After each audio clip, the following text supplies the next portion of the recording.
that the only approvals that we recognize as the National Executive Committee on Coronavirus was approvals that came from the World Health Organization. If that was the case, just hold there.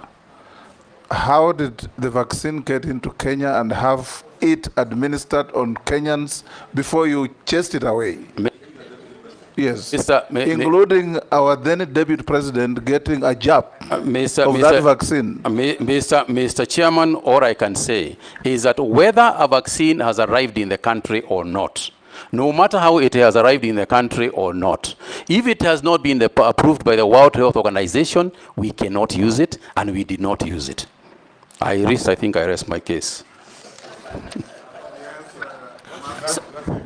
So are you telling us that it had, by the time it arrived and it was administered to 230,000 people, it had not yet received approval from World Health Organization?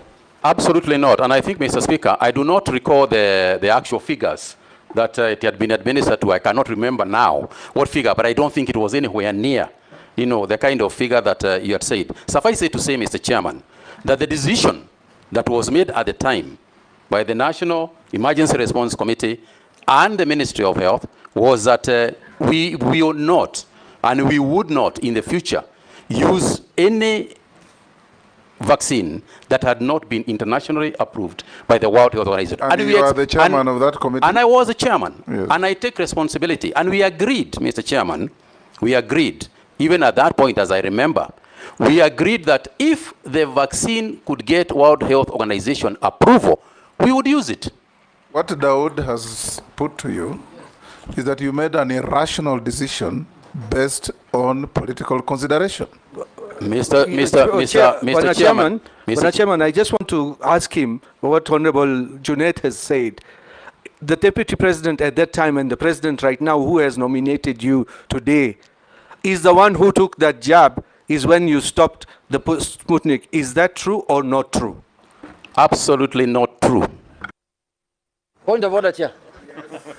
Chair, when we were taking the vaccines, yes, there were many vaccines. There was AstraZeneca, there was this one and others. Pfizer, Johnson & Johnson. Chairman, we were in the country here.